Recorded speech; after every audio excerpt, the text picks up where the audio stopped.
Et bonjour YouTube, on se retrouve pour un nouvel épisode de Ça fait réfléchir où on va parler de Que fait la police et comment s'en passer de Paul Rocher. La dernière fois, on avait parlé de l'introduction qui résumait assez vaguement le propos du livre, mais là, on va rentrer dans le dur du sujet. Et on va parler, dans un premier chapitre, de l'emprise policière. Un des paradoxes de la France contemporaine est que, en dépit d'un débat sur les violences policières quasi ininterrompu depuis des années, il semble admis que la police souffre d'un manque de moyens et de problèmes associés comme des formations et des équipements insuffisants. Pour le dire autrement, d'un côté le constat d'un excès de violence, de l'autre l'argument d'un déficit de capacité d'intervention violente. Tout porte donc à croire que, malgré les ressources insuffisantes, les forces de l'ordre sont de plus en plus sous le feu des critiques.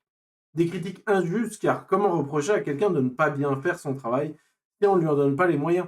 Alors, les esprits de synthèse s'activent et par leur ingéniosité réussissent à dépasser la contradiction apparente de la situation, en transformant la corrélation en causalité.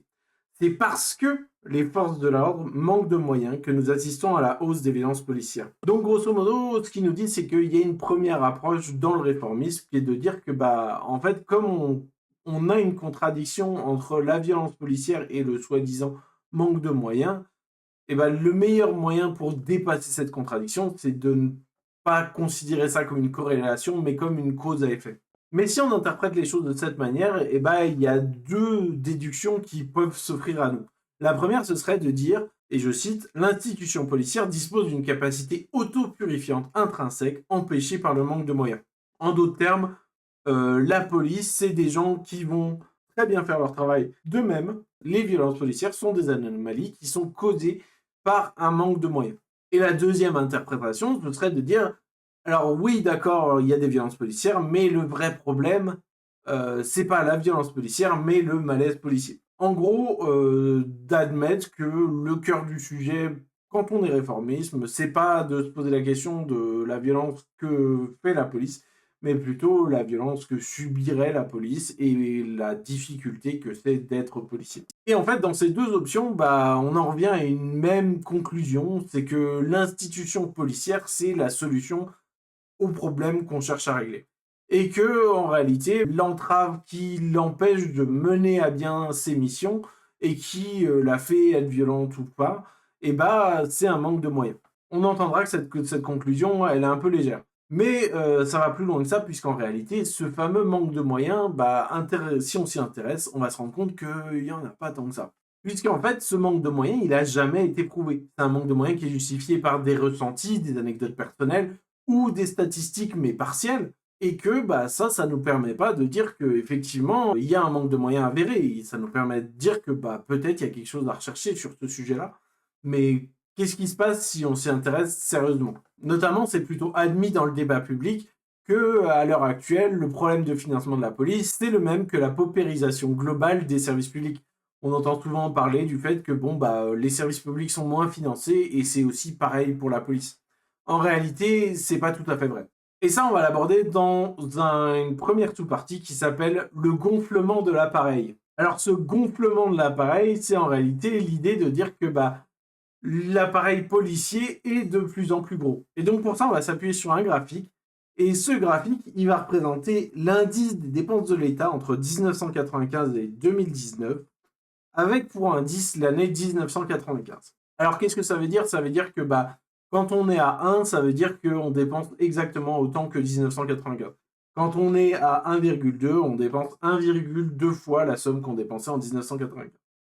Sur ce graphique, on voit trois courbes. Il y a la courbe en pointillé qui est les dépenses de l'État, la courbe foncée qui est la police et la courbe claire qui est l'éducation.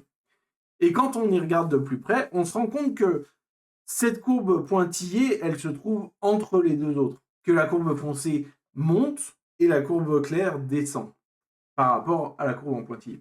Et ça, qu'est-ce que ça veut dire? Ça veut dire que, essentiellement, d'une part, les moyens de l'État ont globalement augmenté depuis 1995 à 2019, puisque la courbe en pointillé a monté. Mais d'autre part, les moyens de la police ont d'autant plus augmenté et les moyens de l'éducation ont augmenté, mais moindrement. À savoir, ça veut dire que tant qu'une courbe est en dessous de la courbe en pointillé, ça veut dire que la part de dépenses pour ce poste, à savoir l'éducation, a baissé dans le budget de l'État.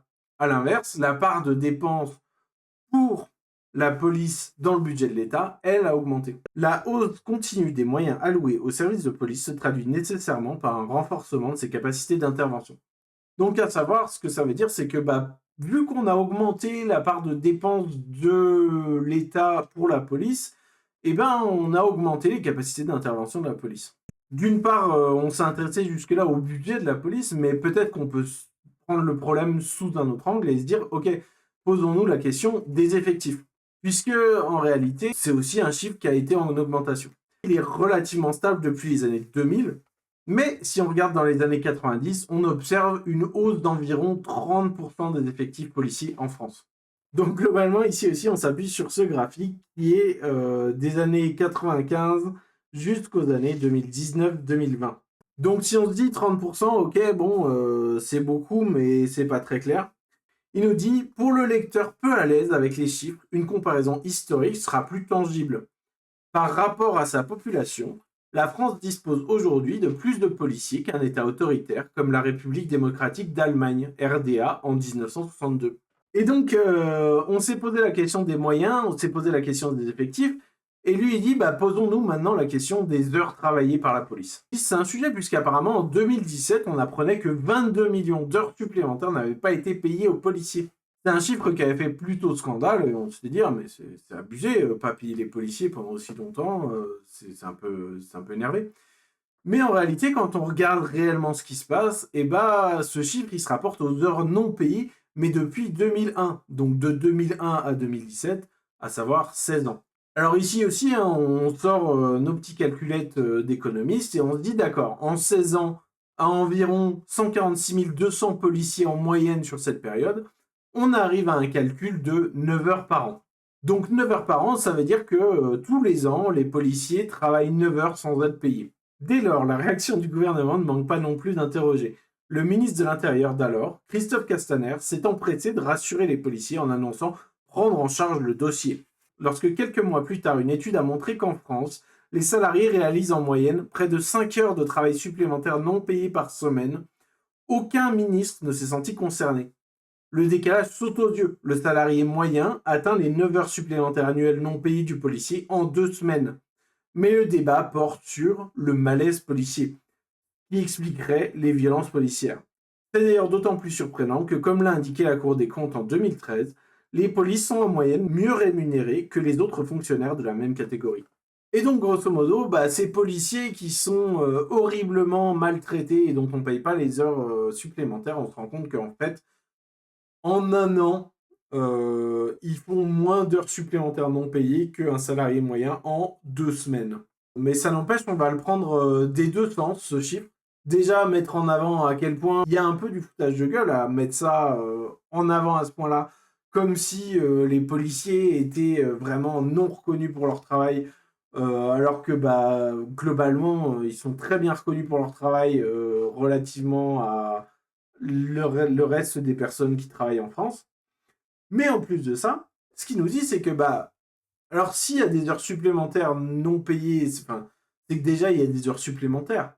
Et s'il y a des heures supplémentaires, ça veut dire qu'il y a plus de temps passé à faire du travail de police que ce qui était prévu à la base. Donc à savoir, on s'est posé la question des effectifs, mais ce rapport aux effectifs, il est déjà sous-estimé par rapport au fait que les policiers travaillent plus que ce qu'ils ne devraient. Et donc ça, c'est un argument pour dire qu'il y a une présence policière qui est d'autant plus accrue.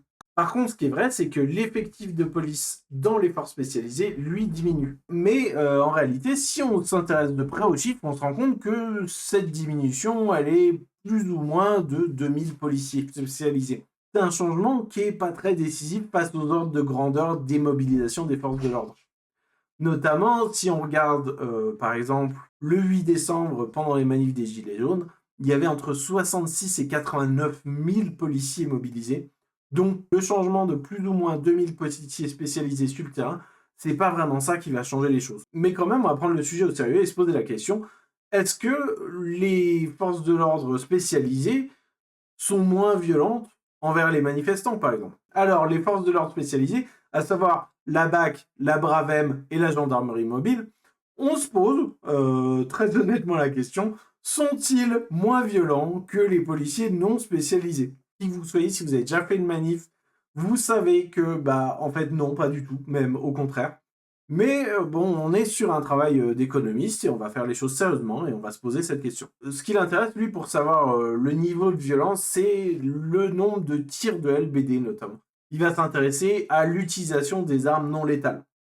Pour rappel, son précédent bouquin qui s'appelait Gazer, mutiler, soumettre, politique de l'arme non létale, c'est un sujet qu'il a déjà étudié dans un livre précédent. Et son approche, elle lui montre que globalement, spécialisé ou non, le nombre de tirs augmente globalement dans les forces de la police. L'effet de l'arme non létale prime sur la formation. Même les policiers formés au maintien de l'ordre sont incités à tirer davantage. En fin de compte, les forces spécialisées dans le maintien de l'ordre compensent aisément leur diminution numérique sur une courte période par des moyens techniques.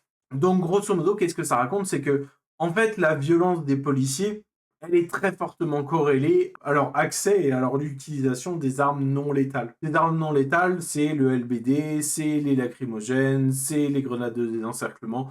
C'est un peu toutes les armes qui sont à disposition des policiers dans la grande majorité. Mais cette utilisation, du coup, elle est pas moindre chez les gens qui sont censés être plus formés. À partir de ça, lui, il se pose la question de se dire, est-ce qu'il n'y a pas un enjeu aussi par rapport à la police de demander leur rapport à l'équipement? Et on entre dans une partie qui s'appelle la robocopisation accélérée. Donc en fait, ce qu'il nous dit là-dedans, c'est que l'augmentation des dépenses pour la police, ça peut se diviser en plusieurs catégories. Puisqu'on a vu qu'il y avait plus de moyens, mais ces catégories, elles vont être différentes, elles vont avoir différents impacts. Notamment, on peut se poser la question des effectifs, les infrastructures, le bâtiment, la flotte de véhicules, les moyens de protection, des armes, des munitions et de l'habillement. Ça, c'est essentiellement les postes de dépenses différents pour l'institution policière. Et donc, on s'intéresse à un nouveau graphique où il nous montre que depuis 2016, les dépenses en armes et en munitions représentent près de 3 fois le budget qui était alloué en 2012. À savoir que chaque année, on dépense 3 fois ce qu'on dépensait en 2012 en armes et munitions. Depuis l'introduction du premier flashball en 1995, la France s'est engagée dans une véritable course à l'armement non létal. Elle n'a pas seulement multiplié ses stocks, elle a aussi diversifié son arsenal. Les gouvernements successifs ont graduellement élargi la panoplie des armes non létales des policiers et gendarmes en les équipant de lanceurs flashball Super Pro en 1999, de grenades de désencerclement en 2004, de pistolets à impulsion électrique en 2004 et de lanceurs LBD 40 en 2009, de grenades assourdissantes en 2011, sans parler des grenades lacrymogènes. Cette multiplication entraîne des conséquences importantes puisqu'elle modifie l'ensemble du comportement des utilisateurs. Pour la psychologie, l'effet de l'arme est bien connu. Sa disponibilité augmente la probabilité de son utilisation. Si ce constat s'applique aux armes à feu conventionnelles, il vaut encore davantage pour les armes non létales. Car suggérer qu'une arme est par nature non létale, donc quelque part inoffensive, incite les forces de l'ordre à l'utiliser avec d'autant plus de facilité. Laisser entendre que les forces de l'ordre peuvent recourir à une arme sans risque ni coût conduit à les déresponsabiliser des conséquences de leurs actes. Ce mécanisme de déresponsabilisation est d'autant plus puissant que la présence de ces armes dans l'équipement des forces de l'ordre leur donne une confiance accrue dans leur capacité à gérer une situation par la force. Grosso modo, ce qu'il nous dit, c'est que la disponibilité et la classification des armes comme non létales, ça incite les policiers à utiliser cette violence disponible par les armes.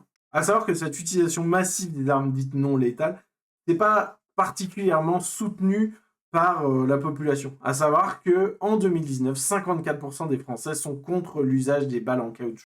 Mais donc on a parlé des armes et de l'équipement de la police et il en vient à parler d'un autre morceau d'équipement de la police qui est souvent discuté, c'est celui de la caméra piéton.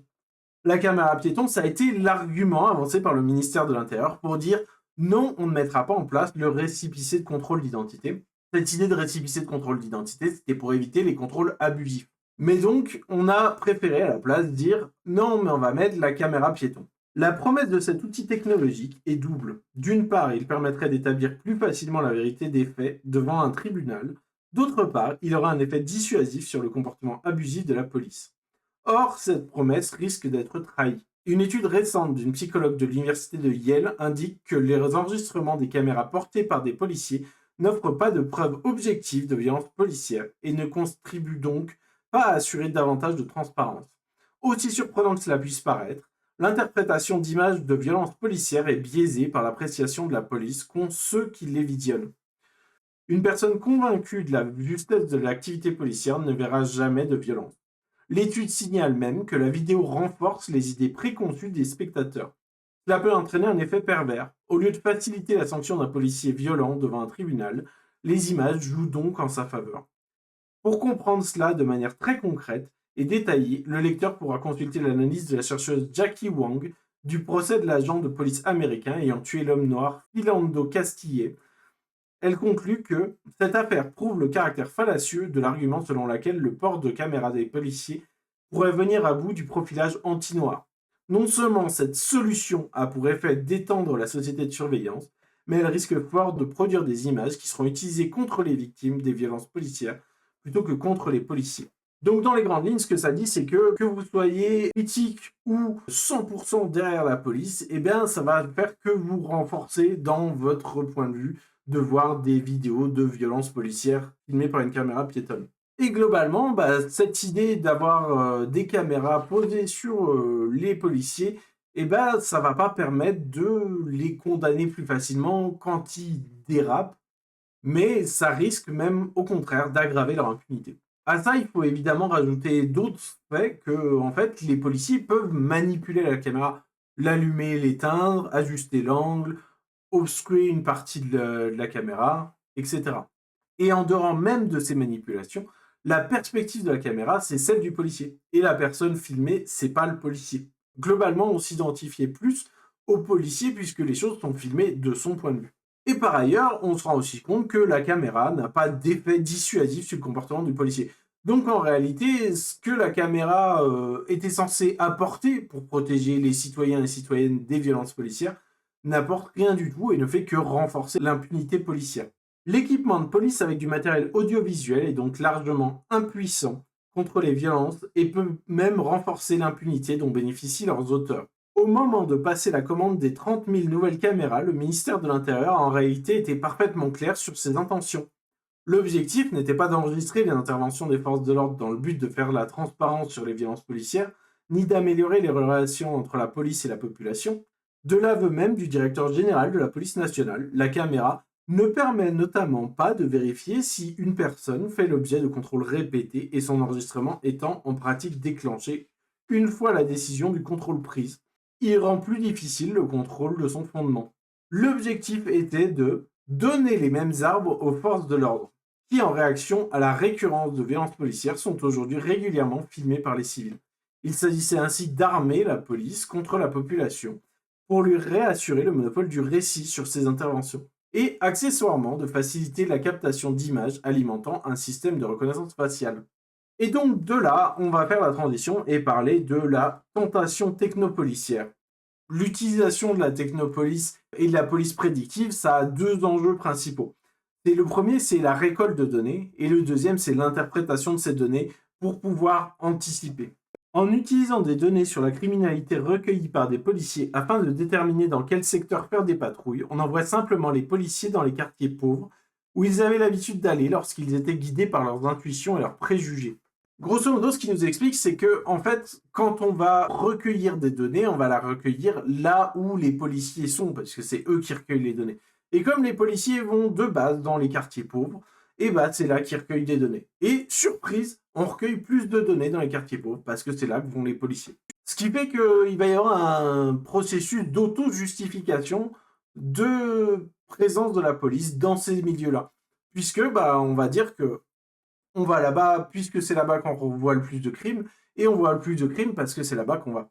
Une des principales causes du biais raciste dans les algorithmes est qu'ils se fondent sur des facteurs qui, sans être explicitement racialisés, sont indissociables d'une réalité raciale, et pourrait-on ajouter sociale, comme le quartier de résidence. En outre, les logiciels de prédiction sont souvent biaisés du simple fait qu'ils utilisent des données qui sont déjà contaminées par des préjugés raciaux. Et donc, grosso modo, ce qu'il nous dit, c'est que si les logiciels de prédiction sont racistes, en fait, c'est parce qu'ils sont gérés et alimentés par des données racistes. Et pourquoi ces données sont racistes? Parce que c'est les données de l'institution policière qui est raciste. Grosso modo, si on veut faire simple, les policiers ont des préjugés racistes, vont passer plus de temps à contrôler les personnes racisées et donc vont plus souvent criminaliser ces personnes-là et donc produire des données qui vont être racistes.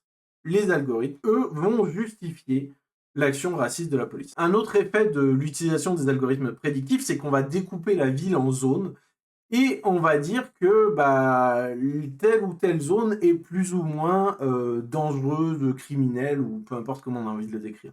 Mais ça va avoir un effet, c'est que ça va pousser les policiers à considérer les gens non pas comme des personnes, mais comme des personnes relativement à une zone.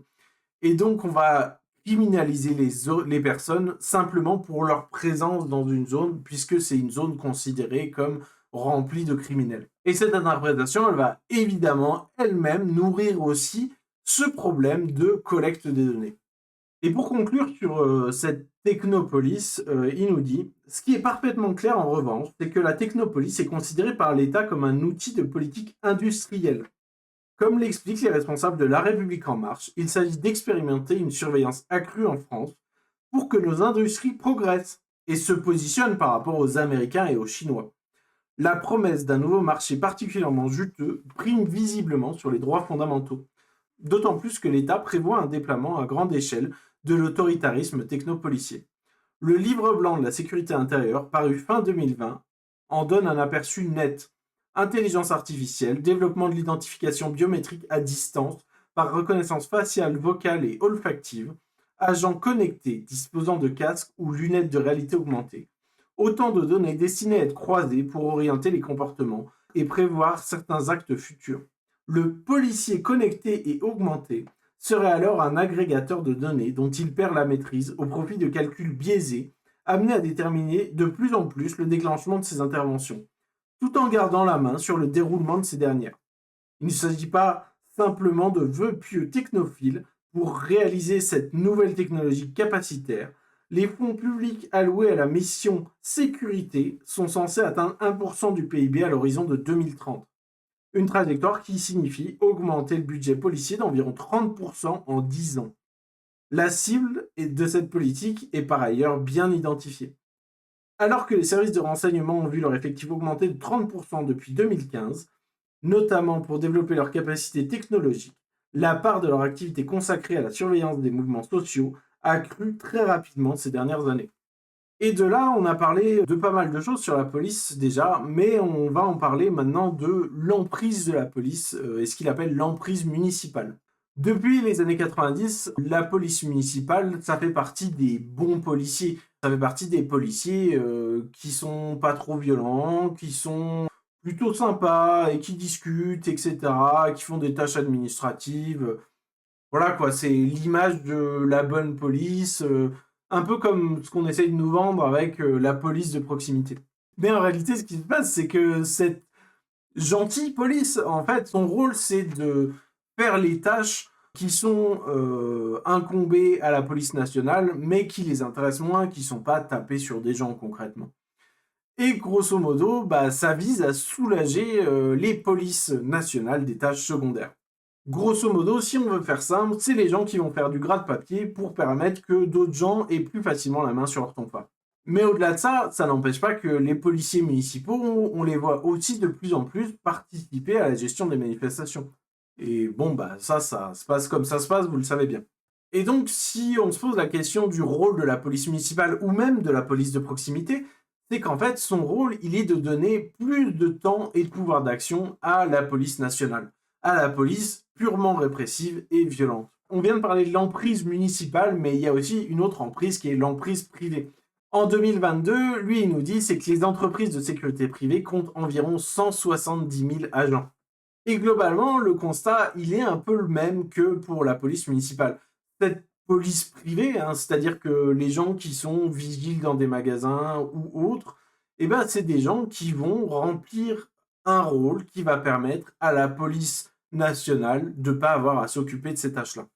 Mais en plus, il y a quelque chose qui se passe dans la gestion de la sécurité privée, c'est que Ça s'accompagne aussi d'une prise de pouvoir des agents du privé. Notamment, depuis 2003, la RATP et la SNCF sont autorisés à intervenir sur la voie publique. Et on voit notamment de plus en plus de violences policières, hein, on peut l'appeler ça comme ça, de la part d'agents de la RATP ou de la SNCF. Et puis à ça vient s'ajouter un dernier phénomène qui est ce qu'il appelle l'emprise par le bas. C'est-à-dire que le sujet de la technopolis, ça a ouvert la question de récupérer des données.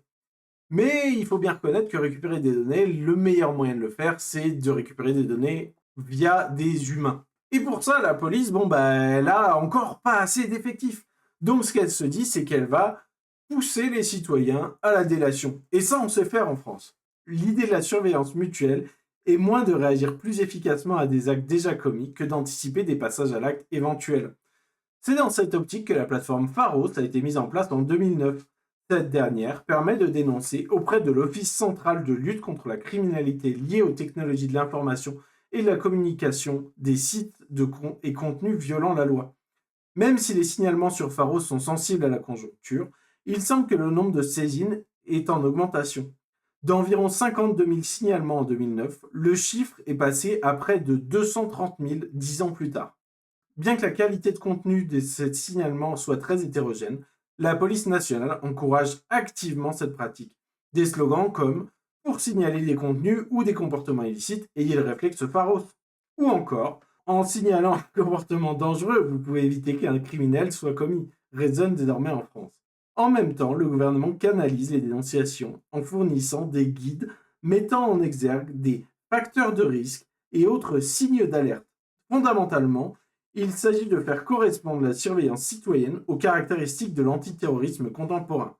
Préventive, voire proactive, recherchant ses propres cibles, peu soucieuse de la matérialité de la preuve, ou, à tout le moins, fonctionnant sur la logique du doute et du soupçon, et reposant sur un profilage qui recoupe les cibles permanentes des institutions de répression. Autrement dit, le gouvernement guide la projection de la suspicion. Le problème à ça, c'est que malgré tout, il existe quand même un certain nombre de freins qui soient éthiques, moraux, psychologiques, affectifs, idéologiques, etc., qui font que pas mal de gens n'y participent pas autant que ce que la police espère. Pour contourner ces freins, on incite à la dénonciation dans l'anonymat et à valoriser le dénonciateur pour les potentielles vies sauvées. L'anonymat, c'est notamment un risque historiquement grave de dénonciation, d'autant plus quand on ne s'intéresse pas réellement à la matérialité des preuves.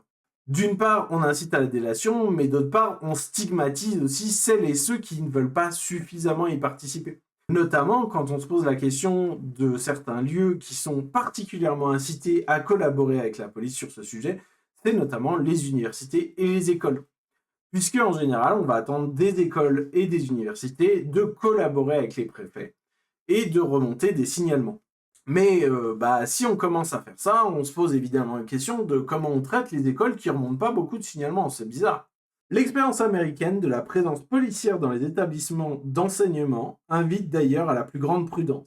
Les travaux scientifiques d'outre-Atlantique observent une approche criminalisante des interactions qui, auparavant, pouvaient être gérées par le dialogue, sans effet discernable sur le taux de criminalité réel. La présence policière a conduit à une augmentation massive des arrestations d'élèves qui minent les fondements même de la mission éducative des établissements scolaires. En plus de cette criminalisation accrue, l'ingérence policière dans l'enseignement supérieur et la recherche entraînent deux autres effets, à savoir l'annihilation de la contestation des étudiants et des personnels, ainsi qu'une aggravation des restrictions concernant les libertés académiques sous l'impulsion d'injonctions formulées par la police, l'administration et des dirigeants politiques. Grosso modo, ce que ça raconte, c'est que, en fait, le fait de mettre des flics dans les établissements scolaires, ça fait que on va criminaliser des comportements qu'on pouvait régler à l'amiable, entre guillemets, auparavant. Et aussi, ça va empêcher tout type de manifestation ou mouvement social de la part des étudiants ou des enseignants, mais aussi que ça va imposer un contrôle sur la manière d'apprendre les choses au sein de l'école. En revanche, si la délation elle est encouragée en France par la police, on se rend bien compte qu'elle doit s'arrêter aux portes du pouvoir. C'est-à-dire que quand on pense à la période du Covid, où beaucoup de gens avaient dénoncé l'hypocrisie du pouvoir en place, où tout le monde n'était pas soumis aux mêmes règles de confinement, que des gens faisaient des dîners de haute société, etc. Les gouvernements et les personnes concernées s'étaient empressés d'appeler à faire attention à cette société de contrôle qui prenait un tournant ingérable. Et puisque le problème, en réalité, c'était pas tant la délation, mais quels actes et par qui étaient-ils commis. Ce qu'il nous dit, c'est que la délation, ça rencontre un tel succès en France que 58% des appels à la police sont considérés comme abusifs. Notamment, il dit que c'est des appels abusifs parce qu'en réalité, ça reflète plusieurs choses. Ça reflète qu'il y a un manque de service public, parce qu'en réalité, les appels dits abusifs sont des appels qui ne concernent pas directement les missions de la police. Et donc, en réalité, ça montre juste que la police ne répond pas aux attentes de la population. On finit en disant que, pour finir, cette politique de pousser la délation, ça fait deux choses en fait. Ça a cet effet donc de pousser les gens à se surveiller les uns les autres et avoir cette idée de normaliser le contrôle de tout le monde par tout le monde, qui va induire une sympathie, entre guillemets, vis-à-vis de la police, puisque d'un coup, tout le monde va être policier. Mais si ça inclut tout le monde dans le processus de faire la police et de surveiller les uns les autres et de criminaliser les actions des uns et des autres, ça a aussi un autre rôle, c'est d'éloigner tout le monde du sujet politique réellement et de la réflexion de quoi faire face aux acteurs de la loi. Et il finit ce chapitre en disant: pour finir, l'injonction à la vigilance rappelle en continu à la population la disponibilité des forces de l'ordre et le bien fondé de leurs activités. Elle fonctionne comme un dispositif d'accompagnement d'un encadrement étatique de plus en plus restrictif de la société civile qui vise à assurer l'adhésion de la population à l'emprise policière, renforçant la réorganisation autoritaire du pays. Grosso modo, ce que ça raconte, c'est que en faisant participer les gens au travail de police, ça les fait accepter plus largement le rôle de la police et le fait que la police s'immisce dans tous les pans de la vie, mais aussi à adhérer à cette emprise policière qui est dans le pays et, comme il dit, la réorganisation autoritaire du pays. Voilà, c'est tout pour ce chapitre. Si jamais vous avez aimé, n'hésitez pas à liker, partager, chose, et tout ça. Et on se retrouve très vite pour la suite. Merci les gens!